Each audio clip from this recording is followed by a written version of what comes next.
노유진의 할 말은 합시다. 지난 8일이었죠. 국방부에서는 갑작스럽게 한반도 사드 배치 확정을 발표했습니다. 이로 인해 국제 정세 긴장이 고조되고 국내 여론 갈등은 격화되고 있습니다. 지금 많은 분들이 이 상황에 대해서 궁금한 것도 많고 이해되지 않은 부분도 많을 텐데 평화네트워크의 정욱식 대표님 모시고 관련해서 이야기 나눠보겠습니다. 대표님 안녕하십니까? 네, 안녕하십니까? 반갑습니다. 아유, 이렇게 열렬하게 환영해 주셔서 감사합니다. 굉장히 반갑습니다. 바쁘시죠? 예, 조금 바빠지고 사실 지난번에 정욱식 대표님 저 한번 만났을 때 그때 얘기해 주신 게 잊혀지지가 않아요. 그때 어떤 말씀 드렸습니까? 그때 군사적 위기가 고조돼야만 수입이 들어온다. 네. 말씀하셨었어요. 예, 뭐 저도 아니, 뭐 제목은 평화네트워크인데 예, 그러니까요. 평화가 위기를 맞아야 바빠지시는 안보상업팀이라고. 저 사실은 정의당의 김종대 의원과 함께 네. 이 분야의 독보적인 예. 두 분이시잖아요. 예. 김종대 의원이 의원 되시더니 예. 바빠지셔가지고 제가 대타로 원내 나오군요. 전문가 말고 원외 전문가. 그러면 이제 정식 쌍별 대표님이 중에 이제, 한 분. 예, 전부 다. 그러면 김종대 의원은 안보상업주의를 포기했나 봐요. 아니 이제 국회의원 수입 들어오니까요. 뭐 국회의원 기득권이 만만치 않으니까 여전히. 근데 이 사드가 지난 총선 전부터 굉장히 참 뜨거운 이슈였지 않습니까? 네. 그런데 또 뭐 선거 지나면서 이렇게 좀 잠시 잠잠하다가 네. 그리고 이제 미국이 김정은을 이제 인권 범죄자로 낙인을 찍는가 싶더니 바로 한미가 사드 배치 합의를 발표했어요. 네. 근데 왜 지금 이 시점에서 또 발표를 했는지 일단 이 시점부터 궁금해하는 사람이 많은 것 같습니다. 네. 그러니까 일단 중요한 부분은 왜냐는 질문에 앞서서 네. 아니 어떻게 이게 마치 이제 무슨 뭐 군사작전하듯이 굉장히 기습적으로 발표하지 맞아요. 않았습니까? 네. 그러니까 그 7월 8일 날 한미 국방당국에서 발표를 했는데 불과 사흘 전 7월 5일 날 이 정의당 소속인 김종대 의원이 그 대정부 질문 과정에서 한민국 장관한테 물어보지 않았습니까? 사드 논의가 어디까지 진전이 됐느냐? 그때 한민국 국방장관의 답변은 지금 실무 차원에서 논의 중이다. 이렇게 얘기를 했습니다. 근데 불과 사흘 만에 이걸 전격적으로 발표를 했단 말이죠. 근데 저는 뭐 이전부터 좀 수상하다는 생각이 좀 들었던 것이요. 7월 2일 날 미 국무부의 군축 담당 차관을 맡고 있는 프랭크 로즈라는 사람이 그 방한을 했습니다.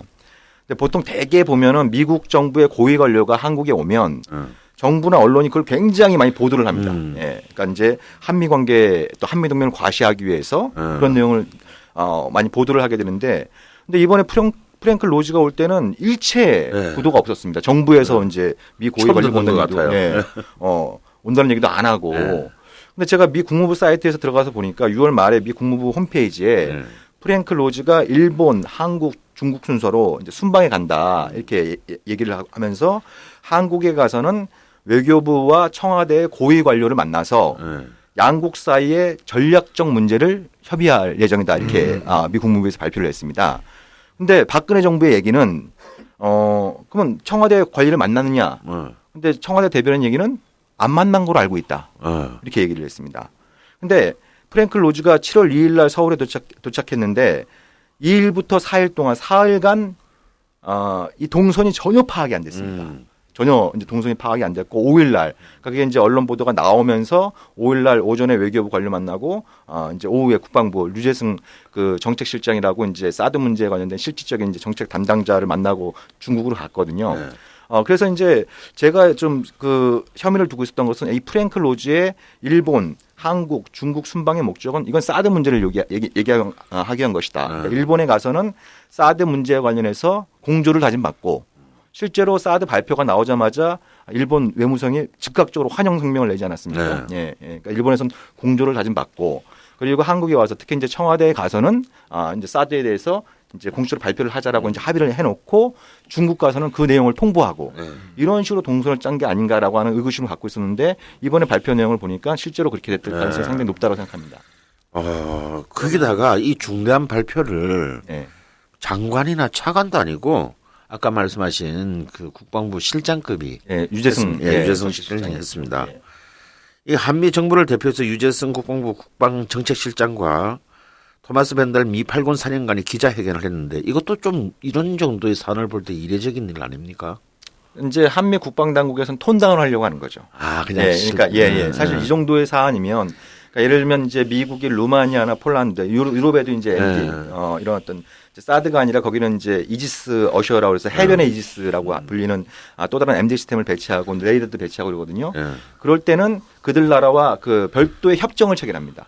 쉽게 말하면 조약을 체결하는 이런 형태로 가는데 한미 지금 이제 양국에서 처리하는 방식은 이걸 최대한 톤다운해서 이거를 협정이나 조약 방식으로 가게 되면 국회 비준 동의를 받아야 되지 않습니까? 그런데 이거를 갖다 이제 양국의 일종의 뭐 양해각서 형식으로 처리를 해버리면 그런 절차를 갖다 건너뛸 수 있고 그리고 최대한 이제 이 문제에 관련해서 톤다운함으로써 국민 여론의 어떤 비판 여론이나 이제 뭐 중국, 러시아와 같은 다른 나라들의 반발을 최소화할 수 있다 이런 어떤 계산을 하고 있는데 뭐 이거는 이제 지금 뭐 결과로 나타난 것처럼 굉장히 좀 오판을 하고 있는 그런 상황인 것이죠. 근데 그 경위는 이제 알겠는데요. 네. 그 근본적인 이유 같은 것이 궁금해요. 그러니까 네. 왜 이 시기에 네. 이렇게 급하게 일이 추진됐느냐. 프랭크 로즈가 방한을 하고 국방부 장관은 실무회담이 협상이 진행 중이다라고 얘기를 했음에도 불구하고 3일 만에 발표를 하고 이 시기에 그렇게 급박하게 일을 추진했었던 이유가 무엇인가 하는 게 궁금해요. 조금 말씀이 길어질 수 있는데요. 그러니까 이제 몇 가지 이유를 좀 그 추정을 해볼 수 있습니다.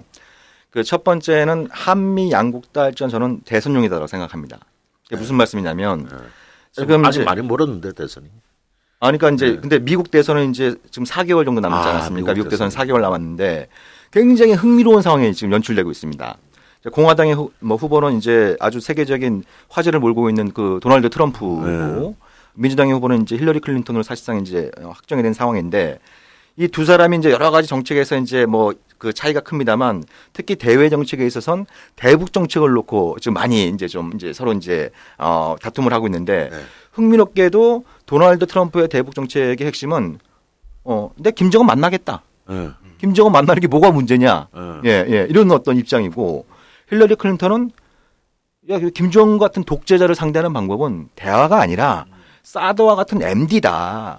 이런 입장인 거거든요. 그러니까 이제 뭐 우리하고는 다르게 공화민주가 바뀐 듯한 느낌이에요. 그렇죠. 그러니까 미국 대통령 후보 가운데 북한의 지도자를 만나겠다고 공식적으로 공개적으로 공약한 최초의 후보는 지금 현재 대통령인 버락 오바마입니다. 이제 2008년 미국 대선 때 안 만났잖아요. 그런데 8년 그렇죠. 동안. 뭐 김정은을 만나겠다, 이제 북한의 지도자를 만나겠다고 했던 사람이 지금 아까 이제 강원 선생님이 말씀하신 것처럼 이제 인권 낙인 탄압자로 낙인 찍고 미국 역사상 최초로 다른 나라의 그 최고 지도자를 갖다가 제재 대상에 올려놓는. 그러니까 정말 이제 정말 그 N극에서 S극으로 이제 널뛰기를 한 상황인데 아무튼 도널드 트럼프는 북한에 대해서 강경 나갈 때 나가더라도 일단 만나서 얘기를 좀 해보자 이런 입장인 거고 힐러리 클린턴은 이제 일종의 이제 그 트럼프의 그런 공약을 종북 공세로 몰아붙이는 것이죠.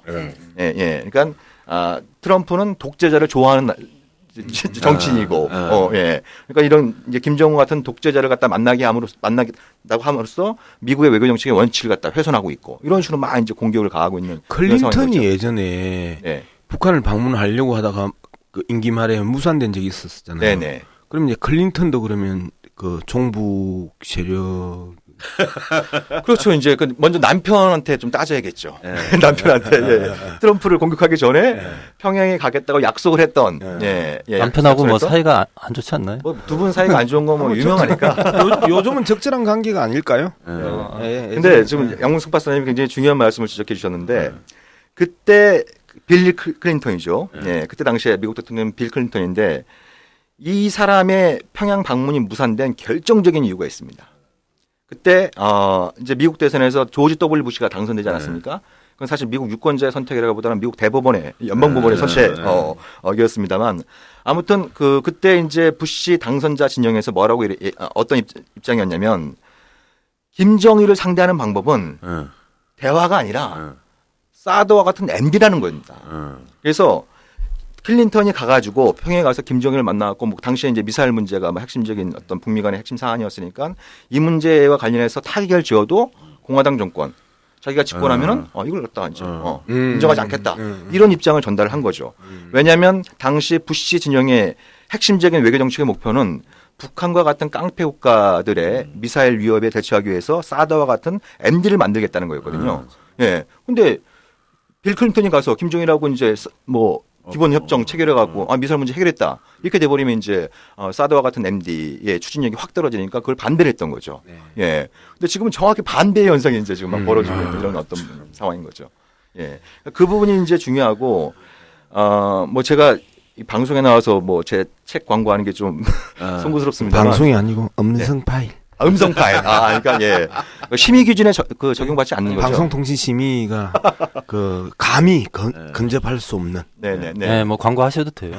저희 방송이 아직 광고가 없어가지고. 그 한 달 전쯤에 그 말과 칼이라고 하는 좀 이상한 책을 냈습니다. 예, 아주 재밌게 편집된 책이던데요. 예. 그러니까 이게 내용은 안 읽고 편집만 봤어요. 제가 어저드렸으니까. 예.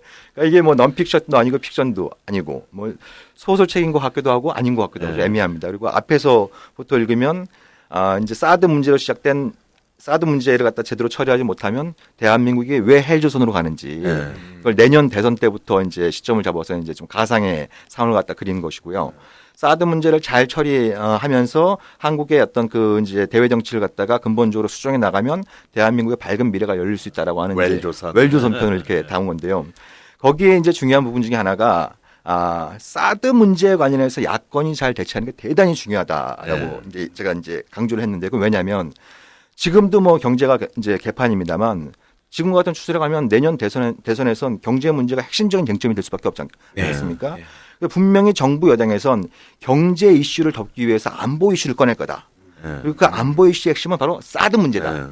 사드 문제를 정부 여당에서 꺼내게 되면 지금 야권의 그 입장이나 야권의 실력으로 못해 야권 내에서 자중질환이 벌어질 것이다. 이 사드 문제와 관련해서 지금도 벌어지고 있잖아요. 그러니까요. 그러니까 이제 그 책에서 경고했던 얘기가 이제 그런 거거든요. 그래서 야권이 뭐 야권 연대를 하든 안 하든 이건 뭐 이제 그 다음 문제라고 하더라도 충분히 예상할 수 있는 정부 여당의 대선 전략의 핵심은 안보 이슈를 띄우는 거고 그 핵심은 이제 사드 문제가 될 거기 때문에 그걸 미리미리 준비를 해야 된다. 이 부분에 대해서 이제 제가 강조를 했었는데 아니다 다를까 이게 이제 사드 문제를 딱 꺼내니까 지금 뭐 정의당은 공식적으로 반대 입장을 얘기하고 있고 국민의당도 마찬가지 좀 입장을 밝히고 있습니다만 가장 큰 그 제1야당인 지금 더불어민주당이 지금 자중질환에 빠진 상황이지 않습니까? 그렇죠. 예. 그러니까 이 상황을 갖다 지금 정부 여당은 굉장히 즐기고 있는 거죠. 그리고 이 사드 문제는 중요한 게 뭐냐면 단기적으로 끝날 성격의 문제가 아닙니다. 그렇죠. 단기적으로 그러니까 정부의 발표를 보더라도 내년 말이 실전 배치 목표 시한입니다. 그럼 뭘 내년 말에 뭐가 있냐? 대통령 선거. 대통령 선거가 있는 거죠. 그러니까 이 이슈 자체는 내년 실제로 배치되느냐 안 되느냐 그 여부를 떠나서 사드 이슈는 앞으로 그 내년 대선 때까지 저는 뭐 사드 대란이라고 부르고 있습니다만 이건 이제 대선에 있어서 굉장히 핵심적인 변수로 등장할 수밖에 없는 구조였는데 제가 보기엔 그 제일 큰 형이라고 할 수 있는 더불어민주당이 이거에 대해서 전혀 준비가 되어 있지 않다. 근데 언론 보도를 보면요. 실효성에 대한 부분은 더민주당의 국방위원 그 6명도 다 문제가 있다라고 하고 당 지도부도 실효성은 문제가 있다라고 하는데도 그럼에도 불구하고 사드 배치에 대해서 반대하지 않겠다라고 이야기한단 말이에요. 그러면 좀 나누어서 그 고민을 해볼 필요가 있는데 도대체 실효성도 없는데 왜 반대를 안 하지? 돈도 한두 푼도 아니고 우리나라는 영토와 국민의 안전을 제공을 해야 되는데 자 그랬을 때 먼저 실효성이 적다라는 부분에 대해서 좀 우리 그 청취자들을 위해서 좀 설명 좀 해주세요. 왜 실효성이 적은? 대표님 그 실효성 얘기하기 전에 궁금한 게 있었어요. 지금 여쭤봐야 될 것 같아가지고. 그 외교부나 국방부가 아무 역할 못했잖아요. 그렇게 알려지고 있잖아요. 실제로 그런가요? 청와대 그 NSC 회의에서 결정했다 이렇게 알려지고 있는데 그게 맞는 건가요? 그러니까 NSC 회의를 비공개로 소집했다라고 하는 부분은 이제 김종대 의원이 그 내용을 폭로를 한 상황이죠. 공개를 폭로까지. 그래도 이제 그게 이제 전혀 알려지지 않았으니까 김종대 의원이 특종 하나 하신 거죠. 또 정의당 방송이니까 또 이제 제가 띄워드려야죠. 뭐 어쩌겠습니까? 아무튼 그러니까 그 정책 결정 과정이 굉장히 석연치 않다는 겁니다. 그러니까 한민구 장관이 그럼 국회에서 위증을 한 거냐. 대정부질문에 불과 사흘 전까지 실무 협의 단계에 있다고 했는데 위증을 했네요. 결과적으로. 알고도 거짓말을 한 거냐. 아니면 잘 몰랐던 거냐. 이런 것도 사실 지금 이제 국회에서 사드 문제에 대한 국방위도 소집하고 있고 뭐 이런 어떤 상황입니다만 이것도 제대로 좀 따져봐야 되는 문제인 거죠. 외교부 장관도 그날 강남 모 백화점에서 쇼핑하고 있었다면서요. 아니 그거는 제가 봤는데 넘어졌다가 바지가 찢어져가지고 바지 수선합니다. 아니, 그분이 뭐 아니, 그 그 단벌 신사는 아니실 텐데. 그러니까 말이 안 되는. 아니 그 나라를 수선해야 되는데 바지를 수선하러 가가지고 아무튼 그랬대요. 지금 잠깐 그 직접 제가 바지를 질문을 아니, 그게 그러니까 평소 같으면 미담이에요. 근데 사드 배치가 발표되는 딴 무슨 시간에 아니고 바지 수선을 외교부 가니까 장관이 문제가 바지 되는 수선을 하러 네네. 백화점에 갔다. 국방부도 뭐 이거 왠지 이렇게 세월호 사태 때 뭐 분이 이렇게 어디 가시는지 모르는 것 그 비슷하네요. 세월호 사건 때 예. 대통령이 하여튼 결정적일 때 전혀 안 보이세요. 치마 고치러 갔어요? 아무튼 그렇고 뭐 국방부도 보면은 뭐 이건 청와대 차원의 네, 대통령 모르는 차원의 것 같다 결정인 이런 거죠. 생각이 정말 들더라고요. 대통령 차원의 결정인 거고. 그렇게밖에는 우리가 추정할 수 추정이 아니고요. 그러니까 이게 보통 이제 뭐 국방부나 이런 외교부에서는 자꾸 사드가 갖고 있는 여러 가지 전략적 의미를 갖다 톤다운 시키려고 애를 쓰고 있습니다만 미국 국방부의 공식적인 입장은 한국에 사드를 배치하는 문제는 전략 차원의 문제이기 때문에 지금 민주당 양국의- 그러니까 미국 예. 민주당의 지금 다 이번 대선용 뭐 거의 공약 사항이네요. 그러면 그러니까 예, 지금 현직 오바마 공당에. 행정부는 예. 배치를 추진해 왔던 거고 그다음에 이제 힐러리 클린턴은 빨리 배치해라. 김정은을 상대하는 건 대화가 아니라 사드와 같은 MB다. 이걸 빨리 보여줘야 되는 어떤 이런 상황인 거잖아요. 뭐 이제 그런 차원의 문제인데, 근데 미국 국방부의 공식적인 입장은 이건 전략 차원의 문제이기 때문에 양국의 국방부 수준이 아니라 예. 대통령 차원의 결정이 필요하다라고 얘기를 한 거죠. 예. 예. 그래서 아까 말씀드린 것처럼 프랭클 로즈가 사흘간 뭐 청와대에선 부인하고 있습니다만 미국 국무부가 아니까 그런 고위 관료가 그 방한할 때는 양국 그 실무 단위에서 누구를 만날지 이런 거 다 사전에 조율되지 않겠습니까? 그래서 그 내용을 미국 국무부는 발표를 한 거예요. 청와대 고위 관료를 만나서 전략 문제를 협의하겠다. 그 전략 문제는 바로 사드 문제를 얘기하는 것이고, 그럼 왜 7월 8일이냐? 예, 그 프랭클 로즈가 7월 7일까지 중국에 가 있었습니다. 중국에 가 있는 핵심적인 목적은 일본 공조 다짐 받고 한국과 공동 결정하고 그래서 그 내용을 통보하기 위해 간 거죠. 예, 저는 뭐 그런 내용이 팩트 체크는 안 됐습니다만 99% 정도의 확신을 갖고 있습니다. 그렇지 않고서는 그렇게 갈 바쁜 양반이 돌아다닐 이유가 없는 거거든요. 그러니까 프랭크 로즈가 청와대에 전화했겠죠. 추정을 해보면 이제 중국한테 통보했으니까 발표하자. 예, 그렇게 된 게 아닌가 싶은 생각이 드는 거고요. 그리고 또 왜 미국이 이렇게 서두르냐 이런 부분들은 이제 선거용 부분도 있습니다만 좀 펜타곤이 좀 똥줄이 타고 있는 부분이 있습니다. 괜찮죠? 괜찮아요. 음성 파일이니까. 예. 예, 그건 뭐 그 정도는 표준이에요. 예. 무슨 말씀이냐면 지금 미국이 갖고 있는 미국 펜타곤이 로키드 마틴으로부터 구매한 사드 포대가 5개입니다. 예. 예. 하나는 지금 괌에 가 있고요. 4개는 이제 텍사스에 지금 이제 보관하고 있는 상황인데 이거를 빨리 이 재고를 처분을 해야 예. 그래야 추가적으로 사드를 또 주문할 거 아닙니까? 예? 그렇지 땡칠이 않습니까? 세일 기간이군요. 예, 그러니까 예. 땡처리. 예. 그러니까 이거를 빨리 갖다 놔야 되는 거예요. 예. 이걸 안 갖다 놓게 되면 이제 그러면 이제 내년 국방 예산 이제 결정을 해야 되는데 그럼 사드 예산 깎일 수밖에 없습니다. 그렇죠. 예. 아니 저기 아직 남아 있다며. 예. 이렇게 되는 부분인 거고 또 하나의 불확실성은 혹시라도 트럼프가 되면요. 트럼프가 대통령이 되면 그렇게 트럼프의 기질은 그거죠. 이제 자기가 당선자 신분에서 사드를 한국에 배치한다는데 딱 물어보겠죠. 야 그러면 저거 누구 돈으로 산 거야? 이렇게 물어볼 거 아니에요. 근데 이거는 일단 펜타곤 돈으로 산 거거든요. 미 정부 예산 돈으로 산 거거든요. 예. 아니 이거 우리 정부 예산으로 돈 들여서 산 겁니다. 그러면 야 그걸 한국에 갖다 놨는데 왜 그 우리 돈으로 산 걸 갖다 놔? 네, 딱 그렇게 나올 거예요. 한국한테 사라 그래. 이렇게 나올 가능성이 상당히 높은 거예요. 이게 트럼프 다운 거예요. 예. 그러면 사드 배치가 무산될 수도 있습니다. 사드 배치가 무산될 수도 있는 거예요. 예. 그러니까 펜타곤 입장에서는 지금 우리가 이 사드와 관련해서는 트럼프가 이기길 바라야 되는 건가요? 그러니까 이게 골 때리는 상황인 겁니다. 트럼프는 어찌되었든 김정은을 만나겠다는 거 아닙니까? 예? 김정은을 만나겠다라고 입장이고, 그리고 이 동맹을 바라보는 것도 미국의 이른바 주류하고는 상당히 좀 생각이 좀 달라요. 그러니까 트럼프가 굉장히 이단아처럼 보입니다만 그 사람이 이제 주목하고 있는 건 미국 여론의 변화입니다. 미국의 여론이 미국이 옛날에 잘 나갈 때는 자기들이 잘 먹고 잘 살 때는 그러면 뭐 해외 여기저기 돌아다니면서 뭐 문짓을 해도 미국 국민들은 별로 관심이 없습니다. 기본적으로 관심이 없고 왜 자기가 잘 먹고 잘 살면 되는 건데.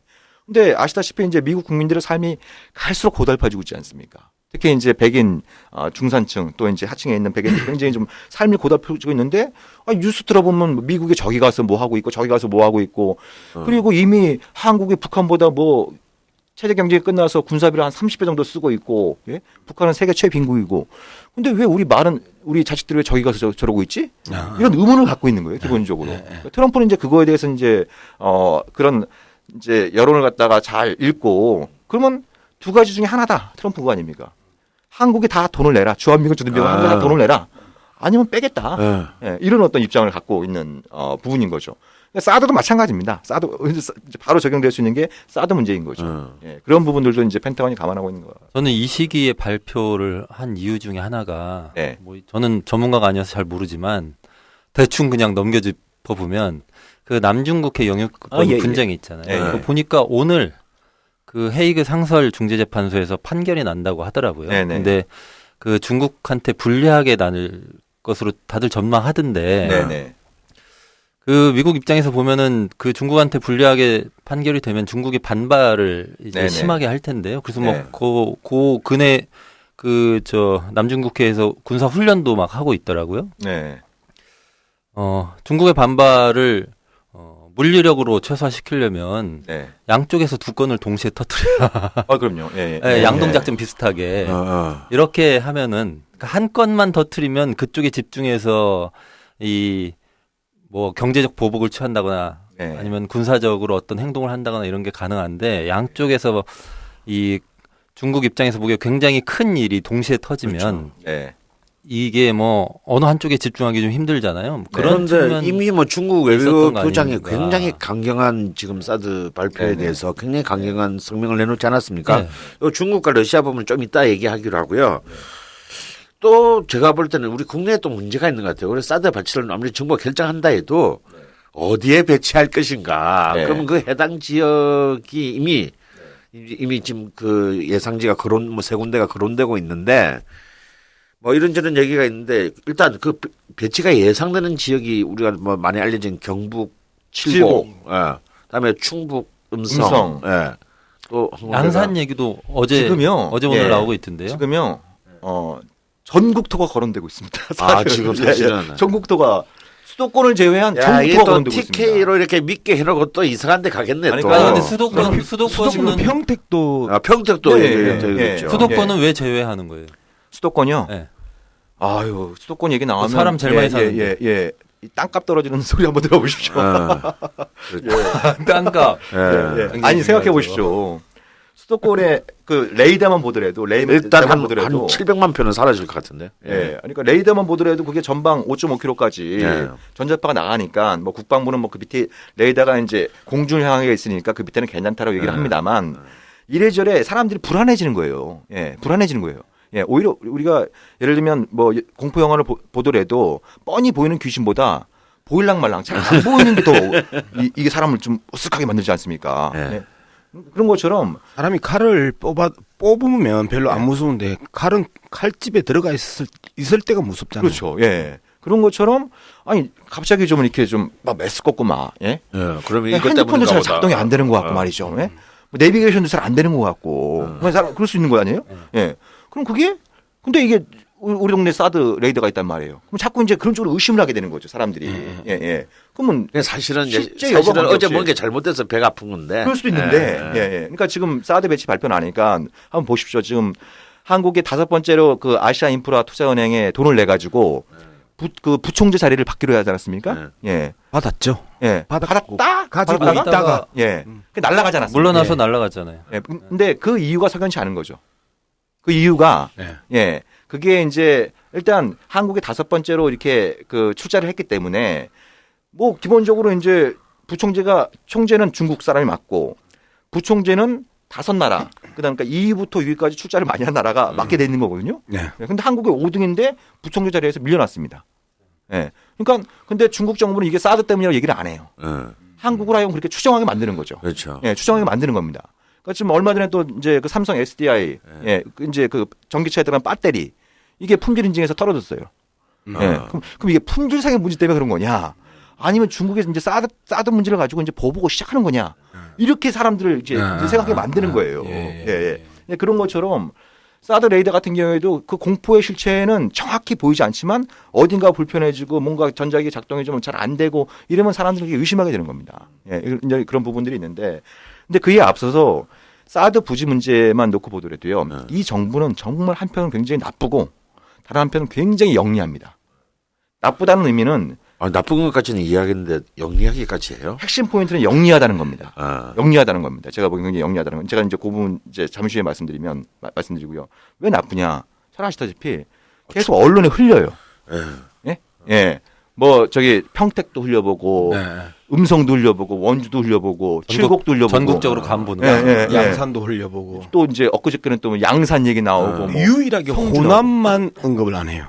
근데 호남 또 벌교 얘기까지 나왔습니다. 아 그래요? 벌교 호남 전남 거기 이제 미사일 그 허큘리스 미사일 기지가 있는데 그걸 갖다 이제 사드 뭐 부지로 대체하겠다 이런 얘기도 이제 그러니까 전공 방법하고 그게 다 나오고 이제 언론에 계속 흘리면서 간을 보는 겁니다. 여론의 간을 보는 거예요. 그러면 이제 이게 막 그 해당된 그 지역 주민들이나 그쪽에 있는 정치인들이 막 들고 일어날 거 아닙니까? 그러니까 경북 칠곡에서 지난 주말에 무려 3,000명이 모여가지고 반대 집회를 하고 막 군수론 삭발하고 이런 일이 막 벌어지는 거 아닙니까? 박근혜 정치적 고향에서 그러면 왜 영리하냐? 이것도 이제 제가 그 이제 뭐 깨알 광고를 하면 말과 칼에 좀 담겨 있는 내용인데요. 예, 깨알 광고 예. 맞습니다. 예. 영리한 책이네요. 예. 다 나와 있어요. 이게 굉장히 중요한 키포인트입니다. 무슨 말씀이냐면 그러면 이제 뭐 지금 다음 주나 다다음 주 정도로 예정이 되고 있는데요. 정부는 어떤 식으로 발표할 거냐고 제가 이렇게 좀 한번 이렇게 예측을 해보면요. 네. 이게 이제 이 사드 문제에 관련해서 전자파 유해 문제, 그리고 이제 인구 밀집 지역에 갔을 때 여러 가지 주민들의 이 편의상의 문제를 고려해서 인구 희박 지역으로 가겠다. 사람들이 별로 안 사는 지역으로 가겠다. 이렇게 발표를 할 겁니다. 그럼 강원도인데? 아니죠. 예를 들면 지금 언론에서 거론되고 있는 양산의 그 천정산이라고 있습니다. 예, 거기가 이제 해발 한 700m, 고지가 한 700m 되는데 그 정상에 한국군이 쓰던 방공 부대가 있기 때문에 거기에 갖다 놓으면 되는 거예요. 예를 들면, 그러니까 지금 이제 정부에서 발표하는 내용은 그런 어떤 사람들이 사는 이제 마을이 아니라 사람들이 안 사는 그런 고지대의 산에 사드를 배치함으로써 유해파 논란도 잠재우고. 그렇죠? 예. 주민들의 재산권이나 건강권 침해도 없도록 하겠다. 이렇게 되면 김이 확 빠지는 겁니다. 사드 반대론에 김이 확 빠지는 거죠. 제가 보기에는 그러니까 지금 정부는 사드 부지를 결정한 상황입니다. 예. 이미 결정해놓고. 이미 결정한 거죠. 예, 결정해놓고 아니 부지도 결정하지 않은 상태에서 어떻게 한미 양국이 공동으로 발표를 하겠습니까? 상식으로 말이 안 되는 얘기인 거죠. 그러니까 부지는 이미 결정해놓고 언론은 자꾸 여기저기 동네를 흘립니다.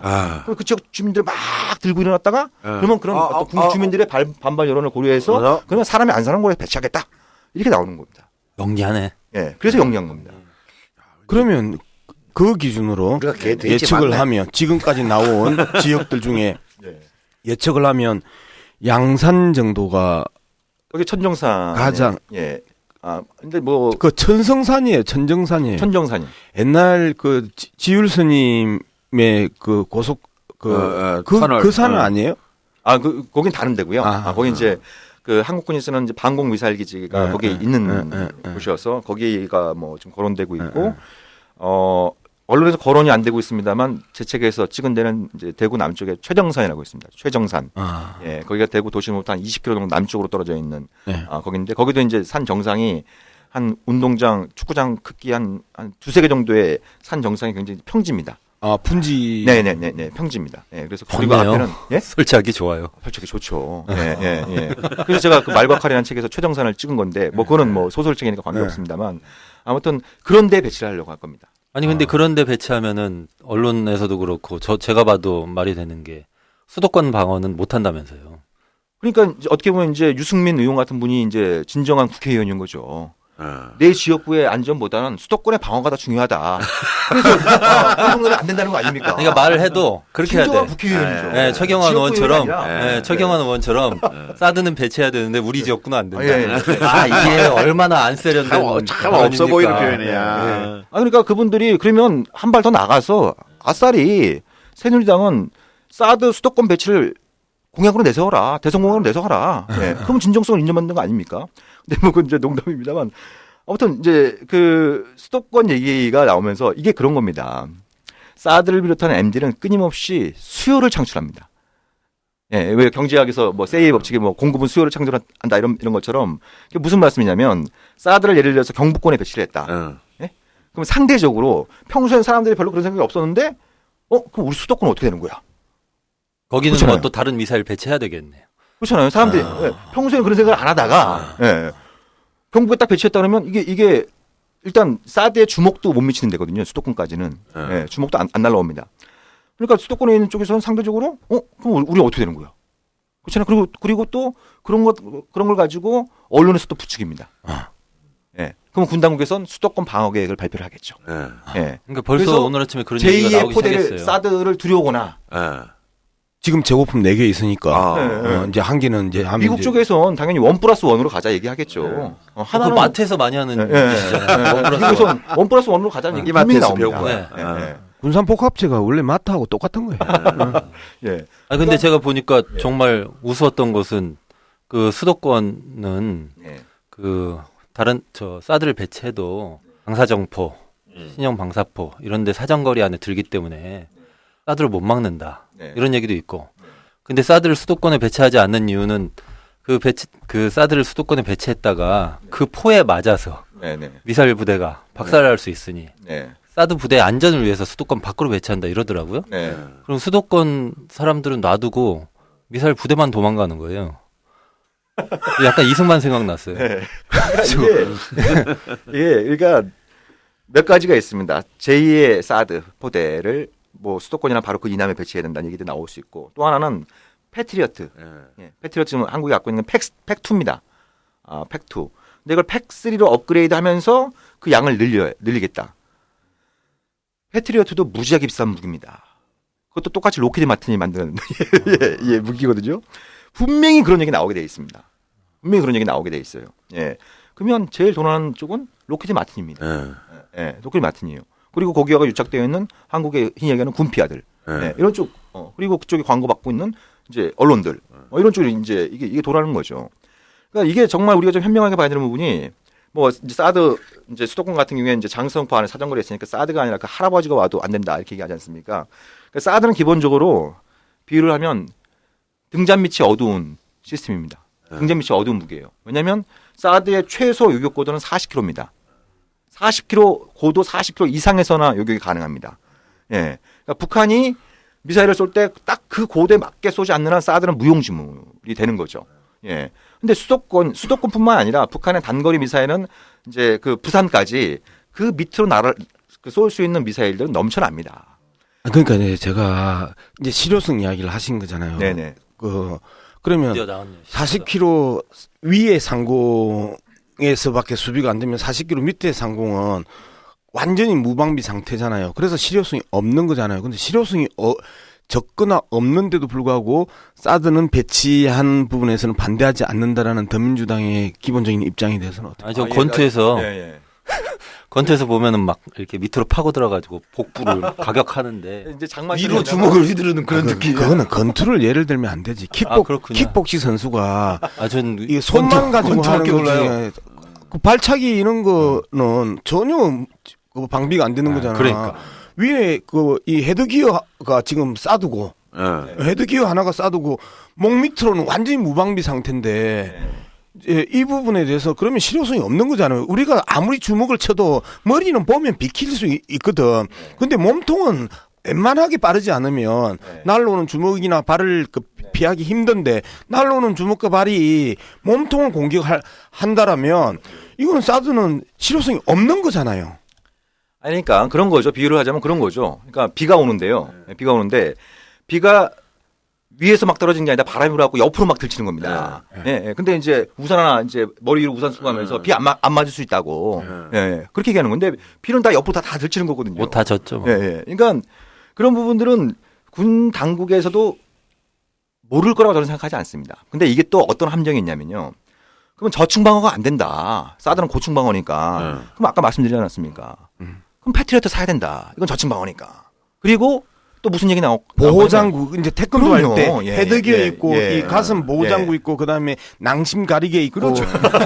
그다음에 그 축구할 때 밑에 프로텍터 그거를 다 한 세트로 그게 계속 들어오는 겁니다. 풀 패키지 딜이 되는 거죠. 그러니까 사드는 그냥 그래서 사드는 사실 이미 처음부터 어차피 국내용이 아니라 대중국 대러시아용이다라는 얘기가 이미 바다 했으니까요.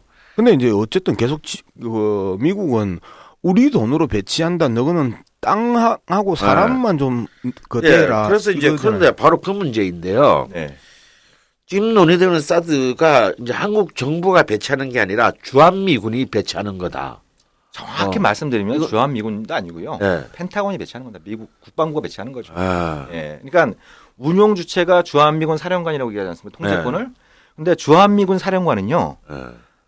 이게 좀 말씀이 조금 복잡할 수 있습니다만 아주 쉽게 말씀드리면 주한미군은 태평양 사령부의 훈련 부대입니다. 이건 제 주장이 아니고요. 주한미군 사령관이 하는 얘기입니다. 예, 예. 그럼 훈련 부대의 사령관이 사드 이 시스템의 통제권을 갖고 있을까요? 아니죠.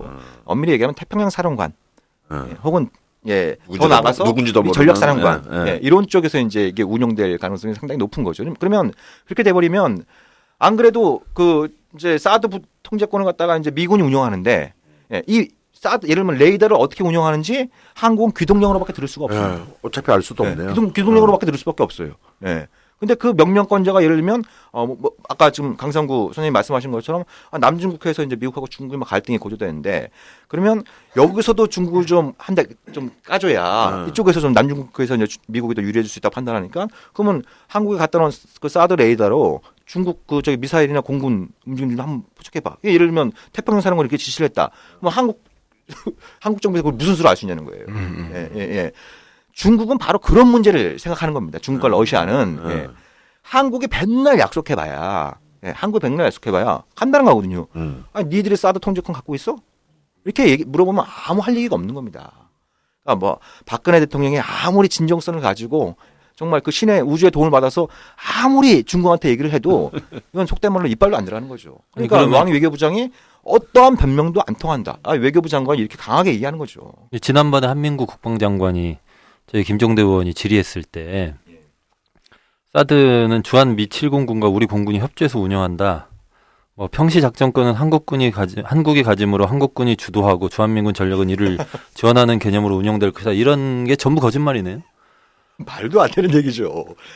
사드는 기본적으로 미 육군 소속 무기체계입니다. 예? 미 육군 소속이에요. 그러니까 우리는 그 이제 방공사령부가 주로 이제 공군 소속이니까 그 관성을 가지고 이제 미 7공군이 그걸 뭐 작전 통제권을 가질 거다 이렇게 얘기를 하는데 이건 기본적으로 미 육군 소속이고 그래서 미 육군 소속인데다가 또 그 주한미군에 대한 실질적인 작전 통제권은 태평양 사령관이 갖고 있기 때문에 예, 태평양 사령관이 갖고 있기 때문에 이게 무슨 뭐 미 7공군 사령관하고 한국 공군 사령관하고 뭐 협의해서 이게 뭐 이걸 작전 통제권 행사하는데 이건 말도 안 되는 얘기인 거죠.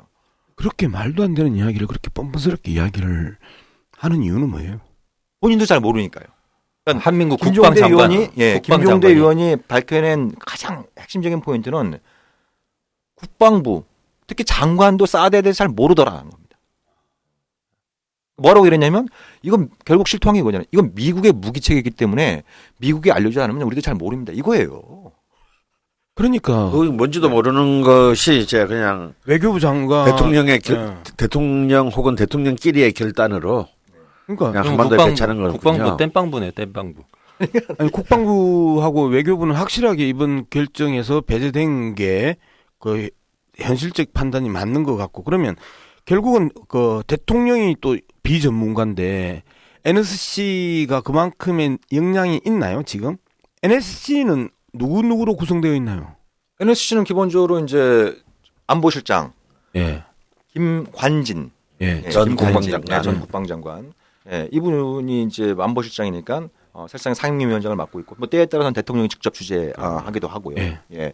여기 이제 통일부 장관, 외교부 장관, 국방부 장관, 국정원장, 이제 그리고 뭐 때에 따라서 합참의장 이런 사람들이 이제 가서 같이 이제 회의를 하는 구조인데 아는 사람이 아무도 없을 것 같은데요.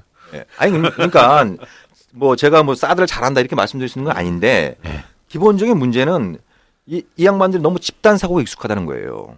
예. 그리고 집단 사고라 하면 예? 집단 사고라 군이라고 하는 이제 군이라고 하는 조직적인 특성이 있는 거고 대통령의 어떤 마음은 사드 배치를 기울여 있다고 생각하니까 그런 쪽으로만 생각을 하고 그런 쪽만 보고를 하고 그런 쪽만 권유를 하는 거죠. 예.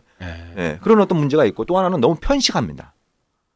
편식이라면 그러니까 예를 들면 김종대 의원이나 뭐 예를 들면 저같이 예를 들면 사드에 대해서 비판론 이런 것들에 대해 잘 안 들으려고 해요. 저건 종북 좌파의 주장이다. 이런 식의 어떤 것들이 강하니까 맨날 보는 게 이제 로키드 마틴이나 펜타곤에서 보내주는 팜플렛 보고 있는 거고요. 그죠? 그리고 이제 조중동에서 얘기하는 백화점에서 보내주는 예, 그렇죠. 상품 편식하면은- 기획 예. 이런 거. 편식하면 건강에 안 아니, 빠져요. 제가 제일 놀랐던 게 국방부에서 아까 그 강원 선생님 말씀하신 것처럼 총선 전에 한참 사드 논란이 불거졌을 때요. 미국 국방부가 아니라 대한민국 국방부에서 사드 관련 Q&A 이걸 이렇게 하드 뉴스처럼 만들어서 이제 이걸 배포를 했거든요. 그 내용을 보면 기가 찹니다. 이거는 정확히 로키드 마틴사의 팜플렛을 그대로 번역해 놓은 거예요. 이게 말이 되냐는 거예요. 그러니까 그런 거를 보고 정책 결정을 하는데 이게 제대로 된 결정이 나오냐는 거예요. 아니 일단 그 부분 하나 더 짚어보죠. 아까 잠깐씩 언급은 됐습니다만 사실 이번 사드 배치 발표에 중국의 외교부장이 정말 외교의 언어로서는 정말 전례가 없을 정도로 굉장히 강력하고 명확하게 정말 한국 제재 뜨거운 맛을 보여줘야 된다. 이걸 발표했고 또 사실상 이제 이 외교적 언어에는 굉장히 미숙한 러시아는 이보다 더 강한 그 이제 사드 발언이 지금 그 입장이 예상되고 있는데요. 이런 왜 이렇게 그 중국과 러시아가 이 부분에 대해서 굉장히 중요하게 생각하고 있는 걸까요? 근데 역으로 사드 그렇게 배치가. 물어보는 것보다는 한국이 당장의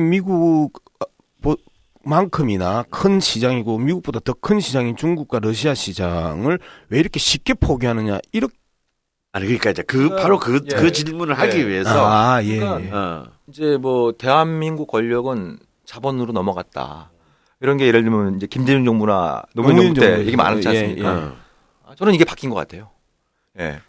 당연히 재계 입장에선 사드 배치에 대해서 지금 전전긍긍하고 있을 겁니다. 반대로 뭐라고 말도 예. 못하고 예? VIP 대통령 눈치를 보면서 레이저 맞을까봐 뭐라고 말도 못하고 서로 끙끙 앓고 있을 거예요. 아까 말씀드렸잖아요. 삼성 SDI 배터리 문제가 이게 도대체 품질상의 문제인 건지 사드 때문에 버벅을 당하는 건지 이것들에 다 판단이 안 서는 거예요. 이제 시작 단계인 건데. 예. 롯데호텔 건설 때부터 예. 틀어진 그렇죠. 것 같아요. 예. 그러니까 그런 문제들이 이렇게 이제 한두 가지가 아닌데, 그러니까 그러면 중국과 러시아가 이렇게 반발하고 나올 걸 몰랐느냐? 몰랐으면 정말 알고 있었죠. 정부로서 정권의 자격이 없죠. 근데 예를 들면 대통령이 그걸 결정을 할 때 밑에 있는 참모들이 그렇게 예를 들면 그런 식으로 이제 보고를 한다. 가정을 해보죠. 그러면 저기 대통령님 이 사드 배치 를 결정을 하면 중국과 러시아가 강력하게 반발하고 우리 경제에도 부정적인 영향을 줄 수 있습니다. 이렇게 얘기할 사람이 있냐는 거예요. 현 정부 내에. 오히려 거꾸로 그렇게 얘기를 하겠죠. 정치는 정치고 안보는 안보고 경제는 경제입니다. 한중 간의 경제는 상호 의존적인 관계에 있기 때문에 중국이 경제적인 법을 한국이 가하면 자기들도 피해를 입을 수 있기 때문에 경제 보고를 못할 겁니다. 이런 식의 보고가 올라갈 가능성이 훨씬 더 높은 거죠. 예. 근데 그러다가 좀 이제 일이 막 터지고 있는 거잖아요. 그러니까 하는 얘기가 이건 군사 주권의 문제다. 박근혜 대통령 이건 국민의 생존이 날렸다고 얘기하지 않습니까? 국민의 생존이 날렸기 때문에 반대하는 겁니다. 국민의 생존 때문에 반대하는 거고. 헤드기어 하나 썼다고 주먹이 코뼈를 안 때린다라는 보장은 없는 거잖아요. 헤드기어는 그러면 진짜 답답하네. 그러면 바로 우리의 대통령님은 왜 그런 사실은 뭐 그냥 일반 시민도 예측할 수 있는 이런 수많은 악재를 두고서도 이렇게 미 국방성이죠. 펜타곤에 대해서 이렇게 그렇게 호의적인 사드 배치를 그렇게 적극적으로 수용하려고 하는 도대체 거기서 발생되는 정치적 이익은 뭡니까? 그러니까 아까 말씀드린 것처럼 일단 지금 사드 갈증에 블랙홀이 되고 있지 않습니까? 뭐 예를 들면 세월호 특별법 개정 문제라든지 이 고위 공직자들의 이제 부적절한 어떤 언행에 대한 이런 부분들이 사드가 다 지금 빨아들이고 있습니다. 그리고 이 이슈 자체는 이슈의 성격상 단기적으로 끝나는 게 아닙니다. 말씀드린 것처럼 이건 대선 때까지 갑니다. 예. 그리고 야권을 공격하기에 너무나 좋은 정치적 무기인 거죠. 아까 말씀드린 것처럼 멍청한 판단이 아니네요. 더불어민주당이 지금 지금 그 안에서 자중질환이 벌어진 거 아닙니까? 우왕좌왕 막 하고 있는 거고 뭐 실익이 있는 사드 배치는 반대하지 않는다. 이게 도대체 이게 무슨 얘기인 거지? 이게 이해할 수 없는 얘기를 막 그 당 입장으로 막 내놓고 있고 그리고 의원들마다 특히 뭐 김정인 대표하고 예를 들면 우상호 원내대표하고 좀 또 입장에 또 미묘한 차이가 있는 거고 당권 주자 당권에 도전하고 있는 뭐 송영길 의원이나 추미애 의원은 또 이제 반대 입장에 강한 거고. 반대하고 있고. 예. 이런 거니까 그걸 딱 봤을 때 얼마나 좋습니까? 아니 근데 정부 입장에서도 지난번에 왜 개성공단 폐쇄하고 예. 그러면서 그 대북 제재가 국제적으로 진행되는데 예. 자기들 나름대로는 선도적 역할을 했다 뭐 이렇게 평가하고 그랬었잖아요. 네, 네. 그러면서 우리가 보기에 무리한 수를 계속 밀어붙였는데 어쨌든 대북 제재가 계속 이루어지고 있던 상황에서 중국도 그 대북 제재에 동참하고 있었던 이런 국면에서 예. 사드 배치한다 이렇게 하면은 결국은 저 전선이 다시 나눠지는 거죠. 중국이 북한하고 다시 긴밀하게 관계를 네, 네. 유지할 수밖에 없는 상황이 벌어지는 네. 건데 그런 정황이 포착되고 네, 있죠. 근데 그렇게 보면은 사실 박근혜 정부 입장에서 봐도 경제적 측면을 빼더라도 예. 유리할 게 별로 없거든요. 아니 그러니까 박근혜 대통령이 그 NSC 회의할 때 그 회의도 서별관 회의에서 했더라고요. 그 유명한 정치자들이 서별관 회의가 뭔지 모르실 것 같은데 서별관이 그 왜 청와대에 있는 그냥 그 건물 이름이잖아요. 예. 본관이 있고 예, 별관이 있는데 서쪽에 별관. 예. 아무튼 그 회의 할 때 박근혜 대통령이 그런 거를 아예 생각을 안 했을 수도 있겠다 하는 생각을 저는 제가 좀 하는데요. 이렇게 짐작을 해보면요 그런 겁니다. 그러니까 박근혜 대통령의 어떤 그 통치 스타일은요 일단 자기가 배신당했다거나 자기가 무시당했다라고 하는 걸 천성적으로 못 버텨하는 것 같아요. 예, 뭐 작년에 있었던 뭐 유승민 측근에게 이런 분, 그러니까 이게 무슨 말씀이냐면 예를 들면 이제 총선 전에 그런 식으로 이렇게 막 그 뭐 비박이나 이렇게 의원들을 이렇게 내쳐버리면 새누리당한테 좋을 게 하나도 없다. 이런 얘기들은 당내에서도 있지 않았습니까? 다 내치지 않습니까? 내치지 않았습니까? 근데 그 결과 총선에서 좀 뭐 아니 정말 참패했죠. 참패를 당하지 않았습니까? 그러니까 말씀하신 것처럼 똑같은 비슷한 논리가 성립될 수 있는 거예요. 개성공단 폐쇄하면 우리 북한한테 예를 들어서 그 1의 피해를 주면 우리는 10의 피해를 입는다. 예? 이런 얘기 많이 했던 거예요. 근데 박근혜 대통령 입장에서는 뭐냐면 이 김정은이 내 말 안 듣고 핵실험을 해? 장거리 로켓을 쏴? 그러면 내가 10의 피해를 입는 건 중요한 게 아니에요. 북한한테 1의 피해를 주는 게 중요해지는 겁니다. 이번도 사드 배치도 저는 그런 어떤 북한이 뭔가를 했을 때 뭔가를 해야 된다는 강박증. 사드 배치 결정을 하면 이러저러한 어떤 수많은 문제가 있습니다. 수도 없이 많이 얘기했지만 그게 중요한 게 아니에요. 북한이 말 안 듣고 뭐 무수한 미사일을 쐈어? 그럼 우리도 뭔가를 해야 된다. 이런 어떤 강박감이 있는 거죠. 강박증. 복수의 화신이네요. 그런 어떤 적용도 있으니까. 민주당 현재 지금 가장 심각한 문제는 이제 더민주당의 그 태도인데요. 더민주당의 국방위원 6명이 그 오늘 인터뷰했던 내용들 중에 주요한 또 하나의 컨셉이 뭐냐면 이번 사드 배치 관련해서 러시아와 중국이 대북 압박을 훨씬 더 강하게 해주라. 네.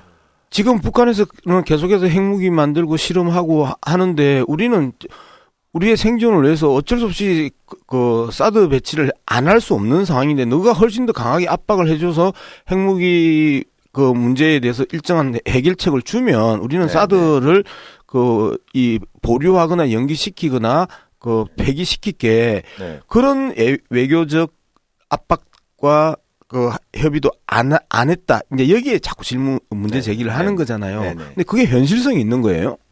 아니, 그러니까 그 중국이랑 러시아는 이제 뭐 대북 제재든 압박이든 그건 수단이라고 보는 겁니다. 협상 재개를 위한 수단으로 보는 거죠. 근데 미국이나 한국은 도대체 제재의 목적이 협상을 다시 하자는 건지 아니면 북한 체제의 숨통을 아예 끊어놓자는 건지. 후자죠, 지금까지는. 그러니까 후자 쪽에 있다고 보는 거니까 이게 이제 일단 아구가 안 맞는. 그러니까 이제 그 논리가 더민주당의 그 잘못된 지적인 거잖아요. 그렇죠. 그러니까 아까 말씀드린 것처럼 지금 야권이 가장 제가 생각할 때 심각한 문제 중에 하나는 지금 뭐 핵 문제든 사드 문제든 남북 관계든 문제의 심각성, 문제의 크기는 과거보다 훨씬 더 커졌습니다. 근데 그걸 다룰 수 있는 정치인의 기량은 과거보다 훨씬 떨어졌어요. 그러니까 문제의 크기는 더 커졌는데 커지고 복잡해졌는데 그걸 풀 수 있는 플레이어 선수의 기량은 굉장히 갈수록 떨어지고 있다라고 하는 게 제가 보면 가장 심각한 문제인 거고. 근데 그럴 수 있는 뭐 예를 들면 시간적인 기회가 없었느냐. 이번에 사드 배치만 보더라도 정부의 발표는 기습적이었습니다만 이미 사드 문제는 공론화된 지가 3년이 지났습니다. MD 때부터 포함하면 한 10년 정도 논의를 하고 있는 그러니까 그 사드를 포함한 아까 말씀드렸던 미사일 방어체 때 MD 문제가 이 한반도 문제 정면으로 정통으로 이제 이게 쑤시고 들어온 게 벌써 20년이 더 지난 문제입니다. 예, 예. 94년 제네바 합의 때부터 논란이 됐던 문제이기 때문에 이건 한참 지난 문제인데 아무튼 사드로 좁혀놓고 보더라도 이게 지금 공론화된 지가 논란된 지가 3년이 지났거든요. 민주당 의원들이 공부하고 토론하고 당론을 정할 수 있는 충분한 시간적인 기회가 있었다는 겁니다. 공부도 안 하고 토론도 안 하고 그러다 보니까 지금 자정전에 빠져. 제가 지금 더민주당의 현재의 당론을 정하지 못하는 네. 그 결정적인 이유는 미국의 의도나 러시아, 중국의 의도보다 네. 박근혜 대통령의 대북 정책에 대한 의도를 파악하지 못하는 것 같아요. 예. 그렇잖아요. 예. 아까 말씀드렸던 것처럼 첫 번째 협상을 통해서 새로운 그 대화로서의 평화 구축을 그 건져낼 수 있을 것이냐, 안 그러면 북한의 숨통을 끊어놓을 것이냐. 근데 우리는 다 안단 말이에요. 박근혜 대통령의 일관된 대북 정책은 북한의 숨통을 끊어버리는 거다라는 걸 알면, 그 북한의 숨통을 끊어버리는 거면 사드를 그 매개로 삼아서 중국과 러시아의 그 외교적 압박을 통한 대북 제재 강화라는 방안 자체가 성립이 안 되는 거잖아요. 그렇죠. 예. 그렇죠. 그러면 기본적으로 박근혜 대통령이 갖고 있는 이 흐름에 대한 명확한 입장을 가지고 있으면 당연히 사드 배치 반대로 입장 정리를 하기가 쉽단 말이에요. 자, 반기문 유엔 사무총장마저도 대화로 문제를 풀어야 된다고 이야기를 하고 있는데 거기에 대해서 한국 청와대만 계속해서 초강공 드라이브를 통해서 북한의 숨통을 끊겠다라는 이런 의지를 계속 표명을 했으면 더민주당 그 주요 핵심 당직자들뿐만 아니라 국방위의 그 상임위원 6명들도 충분히 이해를 하면 실효성이 없는 것을 왜 우기고 들어오는지 공부 안 해도 되잖아요. 지금 우리가 이 정도 토론을 해도 기본적인 결론이 나오는데. 저는 그 실효성이 없는 것도 문제인데 실효성이 있다고 하더라도 더 큰 문제죠. 예, 실효성이 있으면 더 큰 문제죠. 그래서 왜요? 그러니까 이게 중요한 게 뭐냐면요. 그런 겁니다. MD라고 하는 게 아주 웃기는 거예요. 실효성이 없으면 끊임없이 실효성이 있을 때까지 투자를 합니다. 돈 먹는 하마가 되는 거죠. 군산복합체에서는 황금알을 낳는 거입니다. 이 MD 프로젝트가 미국 돈으로 1조 달러짜리 사업입니다. 1조 달러. 상상할 수 없는 이 규모의 사업인 거죠. 1200조. 예, 예. 그러니까 어마어마한, 이런 어떤 그 사업인데, 그러면 실효성이 있으면 뭐가 문제냐. 자, 한번 생각해 보시죠. 이제 제 앞에 이제 우리 양문석 박사님이 계시니까, 그러면 양 박사님하고 저하고 사이가 안 좋아요. 그래서 서로 이제 예를 들면 창을 한 2개, 양손에 2개를 갖고 있습니다. 예. 근데 제가 예를 들면 기회를 보고 찌르려고 그럴 때 이게 조심스럽겠죠. 왜? 제가 찔렀다가 양 박사님도 저를 찔릴 거 아닙니까? 실효성이 있으니까. 예. 근데 제가 지나가다가 어디서 방패를 하나 주워왔어요. 예? 방패를 하나 주워왔어요. 그러면 양 박사님 입장에서 제가 어디서 창을 하나 더 구해오는 게 두렵습니까? 아니면 제가 방패를 갖는 게 두렵습니까? 창이 더 두렵죠. 아, 그래요? 역시 제 예측에서 벗어나지 않는 답변을 주셨습니다. 아무튼 상식적으로 생각하면 리액션이 좋아요. 이때 그렇죠. 방패라고 하셨어야 돼요. 예. 그렇게 답변하실 줄 알았습니다. 상식적으로 생각하면 방패를 가져오면 이 방패는 그 어떤 창보다 상대방한테 두렵게 무섭게 다가가겠죠. 예. 그러면 상대방은 뭐예요? 이 방패를 뚫기 위해서 온갖 방법들을 고안한다게 됩니다.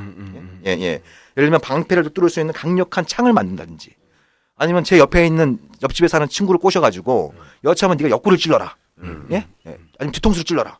이런 식으로 이렇게 이제 뭐 한다든지 수단 방법을 가리지 않고 대응책을 만들어낼 거라는 거예요. 아니 그래서 제가 그래서 실효성 얘기했던 건데요. 사실 저도 아파트 살지만 층간 소음 문제 심각하잖아요. 윗집에서 계속 막 쿵쾅쿵쾅 거리면 아랫집 잠 못 자고 이렇게 하는데 그 문제 해결하는 것도요. 막 서로 싸우고 이렇게 하면 해결이 안 돼요. 요즘 층간 소음 때문에 죽이기도 하잖아요. 저 아는 사람은 위층에서 하도 떠들어가지고 당구 큐대를 하나 준비했대요. 그래가지고 소파에 누워 있다가 또 쿵쿵거리면 위를 찔러. 밑에서 천장을 막 찔러. 꼭 사드 같지 않아요? 고고도 요격 체계. 큐대로 막 찌르는데 그러다가 새벽에 시끄러워가지고 못 참고 올라갔더니 새벽 3시에 도배를 하고 있더래요. 그 집이. 참 별집 다 있더라. 그래서 막 싸우고 그랬다는데 사실은 층간소음 문제 해결도 가장 좋은 건 뭐냐면 윗집하고 아랫집하고 친해지면 되거든요. 그렇죠. 그러면 윗집에서도 새벽 3시에 도배 안 하고요. 아랫집에서도 막 큐대로 찌르고 이런 거 안 해요. 그러니까 사실은 사드가 실효성이 있으면 더 이제 전쟁 분위기로 가는데 사실 이거는 정말 철학의 문제예요. 더민주가 사드를 반대하느냐 마느냐는 판단 기준 하나가 실효성이지만 두 번째는 정말로 평화주의 정당으로서 자기 정체성을 확고하느냐 하는 문제가 있다. 이게 평화주의 차원의 네. 문제가 아니고요. 그래요? 네, 평화주의 차원의 문제가 아니에요. 평화주의 그러면 말은 좋은데 야, 이거 좀 너무 나이브하게 들릴 수 있지 않습니까? 예. 평화 네트워크는 너무 나이브하게 들려. 평화 예, 네트워크. 이름을 좀 안보 네트워크로 바꿔볼까 생각 중. 이게 뭐냐면 자 20세기 현실주의 전략가이자 정책 결정자의 아이콘이 누굽니까? 헨리 키신저입니다. 그죠? 우리가 대답할 수 있는 질문을 예, 예. 해주세요. 헨리 키신저 아닙니까? 순간에 예, 헨리 당황스럽다. 키신저. 너무 어렵다. 예. 그래서 제가 자문자답 이렇게 하거니까. 헨리 키신저가 뭐라고 얘기했냐면 MD를 두고 이 양반이 1972년부터 소련하고 협상을 해서 MD를 사실상 안 하기로 조약을 체결했습니다. 그게 ABM 조약이라는 겁니다. ABM 조약. 상식적으로 이해가 안 가잖아요. 당시 소련이 미국 본토를 공격할 수 있는 핵미사일이 10,000개였습니다. 예? 그럼 국가 안보를 책임지고 있는 사람이 소련 가가지고 야 우리 이제 방패 안 만들고 서로 약속하자. 지금으로 따지면 이적행위.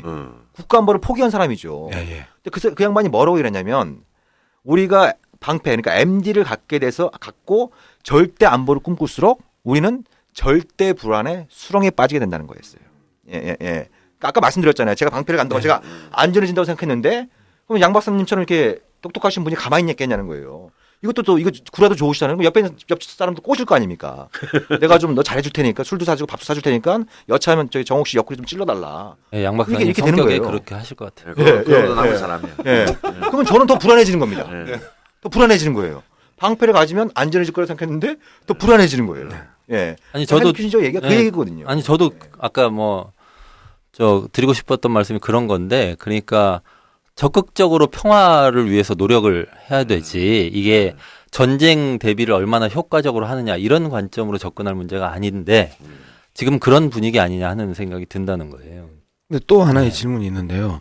노무현 대통령 때 첫 그 방미를 했었을 때 노무현 대통령이 53년 전에 미국이 우리를 안 도와줬으면 나는 정치 수용소에 있을 수도 있다라고 하고 이야기를 하고 3년 뒤에 이 대통령 시절 중에 가장 후회스러운 발언이다 했는데 그 발언을 할 수밖에 없었던 상황이잖아요.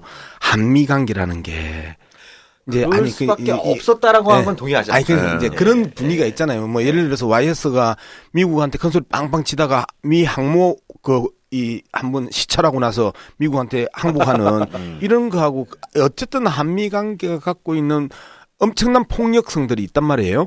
이제 그런 측면에서 보면 보수 논객들이 이제 이런 그 이야기를 합니다. 차라리 내년에 정권 교체의 가능성이 어느 때보다 높은데 한미 관계에 있어서의 핵심적인 의제인 사드 문제를 박근혜 대통령 정부에서 풀어주는 게 낫지 않냐라고 하는 평가를 하는 사람들도 있단 말이에요. 이 부분에 대해서는 어떻게 생각합니까? 네, 그러니까 그건 정말 더러운 얘기네요. 그래서 행님이 더러운 이야기라고 평하면 안 되지. 전문가께서 정말 기분 자체가 불쾌해. 그분들 본인들 걱정부터 좀 하시면 좋을 것 같다는 생각이 좀 들고요. 네, 너무 이렇게 정권 바뀌었을 때 사드 부담을 덜기 위해서 박근혜 정부가 좀 해결해 주는 게 나중에 도움이 될 거다. 예. 참 그 기특하신 말씀인데.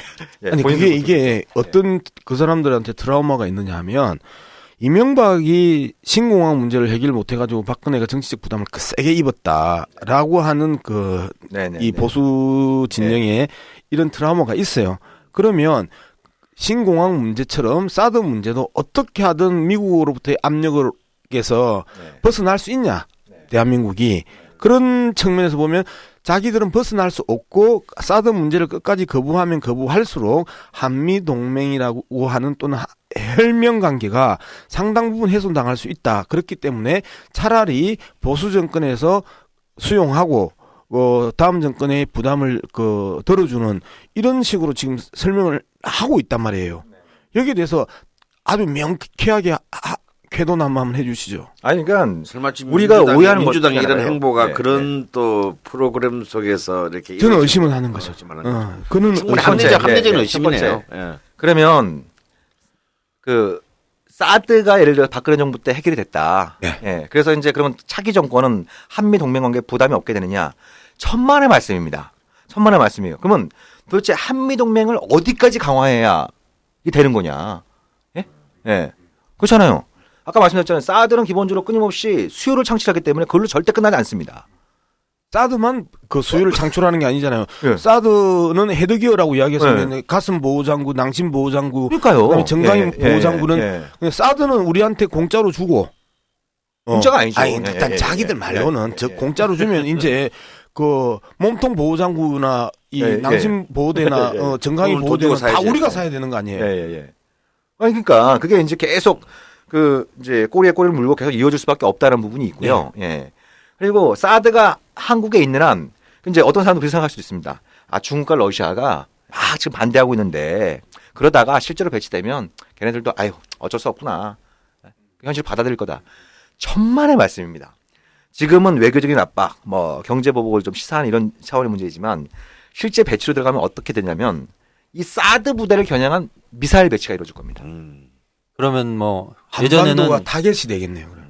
그러니까 이게 아니, 청일전쟁하고 예전에는, 비슷한 거예요. 네, 북한만 우리를 겨냥했다면 이제는 중국, 러시아까지 우리를 겨냥하는 거예요. 아니, 그러니까 생각해 보십시오. 그러니까 우리나라에 지금 적대국은 하나지 않습니까? 북한이에요.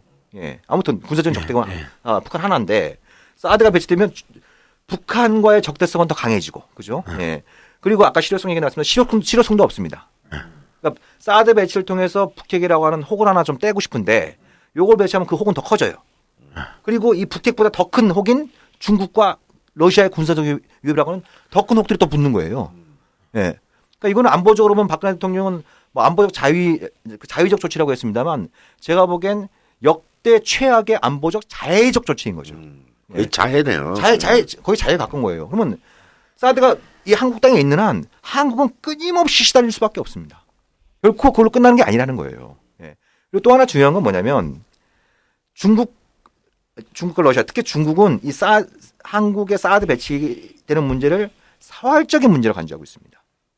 예, 사활적인 문제로. 그 부분을 좀 구체적으로 설명해 주세요. 왜 중국이나 러시아가 남쪽에 사드가 부대가 배치가 되면 그렇게 민감하게 반응하는지에 대해서 좀 구체적으로 설명을 해 주시죠. 하나씩 이렇게 설명을 드리면 첫 번째는 일단 자기들이 무시당했다고 생각합니다.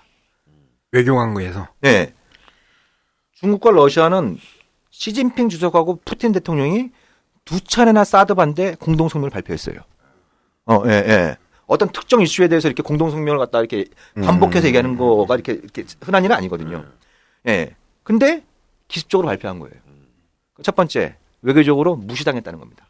한국과 미국으로부터 무시당했다라고 하는 거예요. 그래서 그거에 대한 표현이 강한 불만입니다. 강한 불만이라고 하는 이제 그 외교부 성명에 그런 내용이 담겨 있지 않습니까? 예. 그러면 더 본질적으로 이걸 왜 이렇게 반대하느냐. 예. 중국이나 러시아가 얘기하는 것 중에 핵심적인 게 뭐냐면 전략적 안정이 무너진다는 얘기를 하는 겁니다. 전략적 안정이 뭐냐? 전략적 안정 냉전 시대 때 표현을 하면 이제 좀 이제 상호 확증 파괴라는 게 있습니다. 그러니까 냉전 시대 때 미국과 소련이 서로를 겨냥할 수 있는 3만 개, 4만 개의 핵무기가 있었는데 결국 전쟁이 안 난 이유는 너 죽고 나 죽고 모두 죽는 미친 짓을 하지 않는다는 거예요. 선빵을 날리면 저쪽에서 보복 공격들하면 다 죽는 거잖아요. 예. 근데 어느 한쪽에서 그 선빵을 날리고 막을 수 있는 방패를 갖게 된다. 예, 아까 말씀드린 것처럼 이러면 전략적 균형이 무너진다고 생각하는 겁니다. 전략적 균형이 무너진다고 생각하는 거예요. 그럼 사드가 이거하고 어떻게 관계되느냐? 중국과 러시아는 이 사드를 기본적으로 그거의 하나의 무게치로 보는 게 아니라 미국의 글로벌 전 지구적 미사일 방어 체제의 일환으로 보는 겁니다. 출발점으로. 예. 그리고 이거는 중국과 러시아 입장뿐만 아니라 펜타곤의 기본적인 인식입니다. 걔네들이 얘기하는 건 기본적으로 뭐 사드 따로, 패트리어트 따로, 뭐 이지스함 따로, 미국 본토 방어 이게 따로 이 따로 두는 게 아니라 이걸 갖다가 글로벌 차원에서 다 엮는 겁니다. 예. 그렇기 때문에 중국과 러시아의 얘기는 그들의 일방적인 주장이 아니라 팩트를 얘기하는 겁니다. 팩트를 얘기하는 거예요. 그럼 예를 들면 한국에 있는 사드 레이더가요. 사드 레이더가 이걸 또 어떻게 운영하냐에 대해서 뭐 말들이 많이 있습니다만 예를 들면 그런 겁니다. 예를 들면 동중국해에 있는 그 센가쿠, 남중국해 이제 중국말로 하면 다오이타와에서 미중 간에 이제 그 중일 간에 무력 충돌이 발생하고 했을 때 가장 큰 변수는 중국 입장에서 가장 큰 변수는 미국의 개입을 저지하는 겁니다. 이 센가쿠 열도에서 이제 중일 간에 무력 충돌이 벌어졌을 때 그게 뭐 대만 해협도 그렇고 남중국해도 마찬가지고 미국의 개입을 저지하는 게 가장 핵심입니다. 그렇지 않겠습니까? 그럴 때 미국한테 너희들 개입하지 마! 라고 말로만 해서는 안 되잖아요. 너희들이 개입하면 예를 들면 오키나와, 괌, 하와이 더 나가서 미국 본토도 무사할 수 없다. 예. 무사할 수 없다라고 하는 게 말로는 안 되고 그걸 보여주려면 그게 미사일인 거예요. 그렇잖아요. 예.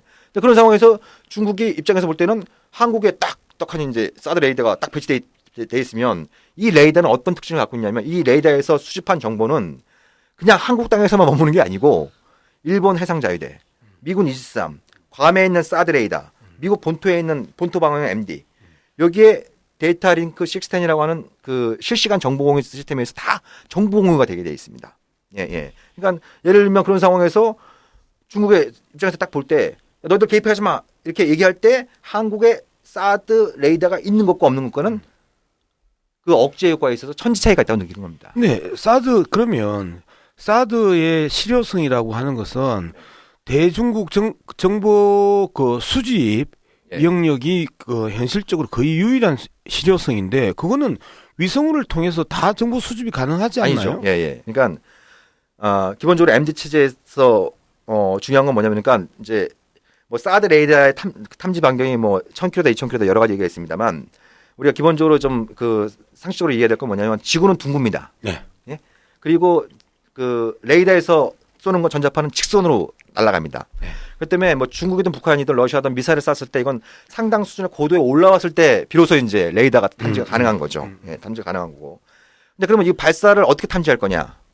예. 그거는 지금 미국이 무지하게 돈 들여갖고 만들고 있는 게 우주 적외선 위성이라는 게 있습니다. 그러니까 여기서 이제 미사일이 발사되면 이 열을 갖다 감지할 수 있는 이제 적외선 위성을 만들고 있는데 이게 돈이 엄청나게 비싼 무기입니다. 그럼 시스템이 어떻게 작동을 하냐면 이 적외선 위중에서 미사일을 발사를 탐지를 해요. 근데 이 위성은 기본적인 임무는 탐지입니다. 탐지. 그러면 야 미사일 쐈어. 이 정보를 갖다가 예를 들면 사드 레이더에 보내는 거죠. 그래서 이걸 추적해라. 예? 그러면 이제 사드 레이더가 이걸 추적하는 겁니다. 예. 그리고 이 레이더는 가까우면 가까울수록 좋죠. 예, 가까우면 가까울수록 좋은 거. 그래서 한국을 선호하는 겁니다. 미국이. 예. 가까우면 가까울수록 그럼 레이더를 정보를 하는데 근데 이 한국에 사드 레이더 부대가 있다고 하더라도 예를 들면 뭐 북한이나 중국이 유사시에 미국 본토를 향해서 미사일을 쐈다. 그럼 사드는 이거 탐지할 수 있는 범위가 한계가 있어요. 뒤로 넘어가면 이제 탐지가 또 안 되는 거예요. 그러면 그 정보를 갖다가 예를 들면 교토에 있는 또 레이더에 전달을 하는 겁니다. 그럼 또 그 레이더 정보가 알래스카인대로 전달이 되는 거예요. 이런 식으로 릴레이로 가는데 한국에 있는 사드 레이더는 비유를 하자면 최전방 척후병인 거죠. 그렇지. 그러니까 결국은 그 미국 본토의 MD 방어의 안정성을 훨씬 높이기 위해서 그렇죠. 이게 본토, 배치된 거죠. 그러니까 한국의 안보하고는 하와이 아무 상관이 없네요, 그러면. 한국 방어와 그런 별 관계 없네요. 한국은 그냥 최전방이네요. 네. 나라 전체가 그냥 최전방이네요. 그냥 총알바지구나, 우리는. 예, 하여튼 여러 가지 면에서 이 외교 마찰이 우려되는 졸속 결정이다. 이런 비판이 그냥 상당한 가운데서도 지금 방금 말씀하셨듯이 제1야당인 더불어민주당에서도 정말 참 엇갈린 행보를 보여주고 있고 또 이런 또 국내의 보수 진영에서도 이렇게 당연히 이런 이제 안보론이 다시 고개를 또 쳐들고 있습니다. 이 한반도 긴장 국면에서 이제 앞으로 지금 말씀하셨듯이 중국과 러시아의 반발도 그냥 일회성으로 끝날 것 같지도 않고요. 지금 굉장히 많은 얘기들이 나왔지만 이제 좀 정리할 시간이 됐습니다. 마지막으로 정선님께서 앞으로 향후 전망, 사드 이거는 어떻게 전개될 것이며 우리는 어떻게 봐야 하는가? 네. 어떤 입장으로 이렇게 정리가 돼야 되는가를 좀 간략한 정리 부탁드립니다. 네. 그러니까 여러 차례 강조 말씀드렸습니다만 사드는 기본적으로 하나의 무기 체계가 아니다. 이건 대한민국의 오늘 제가 안보, 배운 것 중에 제일 중요한 것 같아요. 안보, 정치, 경제, 외교, 통일, 이른바 국가 전략으로 불릴 수 있는 거의 모든 문제가 응축되어 있는 사안이다. 이거 무기 하나 사는 게 아니다 이거죠. 절대 그런 차원의 문제가 아닙니다. 그런 어떤 국가 전략 차원의 문제라고 하는 것을 기본적인 인식의 출발점으로 둬야 된다라고 생각을 하고요. 그리고 이거를 둘러싼 이 불확실성의 문제, 그리고 이 문제는 아까 강조 말씀드린 것처럼 결코 단기적으로 끝날 사안이 아니다. 야권이 우왕좌왕하면 우왕좌왕할수록 정부 여당은 이거를 야권 연대, 야권 분열을 갖다 이제 도모할 수 있는 정치적 무기로 삼게 될 것이다. 그렇기 때문에 지금부터라도 굉장히 잘 준비를 해야 된다, 대응을 해야 된다라는 부분을 좀 강조 말씀드리고 싶고요. 끝으로 좀 드리고 싶은 말씀 중에 하나는 많은 국민들 또 대통령이나 국방부 강조하는 게 이게 이제 군사 주권의 문제다. 주권 문제를 자꾸 얘기를 함으로써 국민들의 감정을 갖다 이렇게 좀 자극하는 이런 그 부분들인데, 그러니까 이건 군사 주권의 문제인데 왜 중국, 러시아 니들이 뭐 감나라 대추나라 이렇게 간섭하느냐 이런 식의 얘기지 않습니까? 제가 결론적으로 드리고 싶은 말씀은 이게 미국의 강요에 의한 건 아니다. 사드. 미국의 요구도 있지만 박근혜 정부의 자발적인 선택의 의미도 있다. 그렇기 때문에 사드 문제에 관련해선 제가 결론적으로 드리고 싶은 말씀은 주권적 선택의 가장 비주권적인 결과를 초래하게 될 거라는 겁니다. 이게 무슨 말씀이냐면 미국의 강요라기보다는 자발적인 선택이 갔기 때문에 주권적 선택이라고 표현할 수 있는 거고, 그럼 이게 왜 비주권적인 결과를 초래하게 되느냐. 자, 주권의 핵심은 전쟁과 평화의 자기 결정권에 있습니다. 예? 적어도 우리가 국가의 기본이라고 한다면, 그러면 한국 땅에 레이더가 미국 레이더가 배치돼 가지고 유사시 이게 대중국용, 대러시아용으로 이제 사용됐을 땐 중국과 러시아는 사드 기지를 공격할 수 있다는 얘기를 하고 있지 않습니까? 예, 예. 그리고 국제법적으로도 제3자가 어느 일방한테 예를 들어서 무슨 뭐 영공 통로를 허용한다라든지 레이더 기지 배치를 허용한다 이러면 다른 나라에 대해서 군사적인 적대 행위를 하기 때문에 그거를 받는 나라는 국제법적으로 그 나라에 대해서 군사 보복을 해도 국제법적으로 할 말이 없는 겁니다. 예, 예. 그러니까 사드 부대를 갖다 놓게 되면 가장 근본적인 문제는 이건 미국이 운영하는 건데, 이게 제3국을 겨냥하게 됐을 때 그 제3국으로부터 군사적 공격을 받게 되는 거죠. 그러니까 우리 의사는 아무런 관계가 없이 그런 일이 벌어질 수 있다라고 하는 부분들에 대해서 우리가 또 유념을 해야 된다라고 생각합니다. 오늘 참 굉장히 많은 공부가 저한테는 된 것 같아요. 하여튼 정치권이 야권이 정말 정신 차려야 됩니다. 예. 사실 저희는 일단 우리 시민들도 먼저 정신을 차리고요. 예. 아니, 그 정의당은 이거 국회 동의 받아야 된다 이렇게 주장하고 있어요. 네. 예. 네, 근데 이제 6명으로.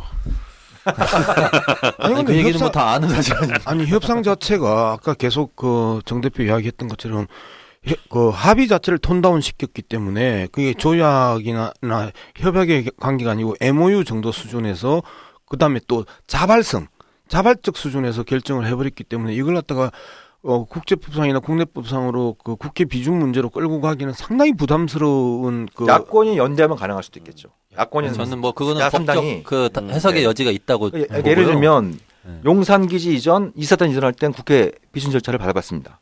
네. 예, 그렇잖아요. 예, 같은 한미동맹 사안인데 왜 그거는 받고 또 지금 방위분담금 특별협정 개정할 때마다 국회 동의 받고 그거는 있습니다. 몇 년에 한 번씩 받잖아요. 예, 받고 있어요.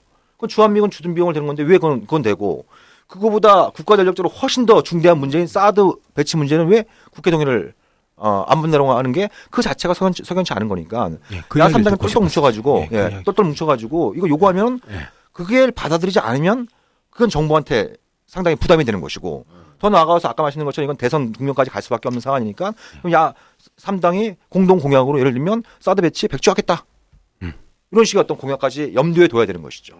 왜? 장기전이 될 수밖에 없으니까. 복잡합니다. 예. 외교적 사안이면서 군사적 사안이고 동시에 국내 정치적 사안인 참 뜨거운 감자 사드. 오늘 준비한 내용은 여기까지입니다. 오늘 좋은 말씀 많이 들려주신 정욱식 대표님한테 다시 한번 감사드립니다. 네, 좋은 기회 주셔서 감사합니다. 네, 감사합니다. 감사합니다. 네. 자, 저희는 다음 주에 또 중요하고도 재밌는 내용을 또 담고 다시 찾아뵙겠습니다. 다음 주까지 안녕히 계십시오.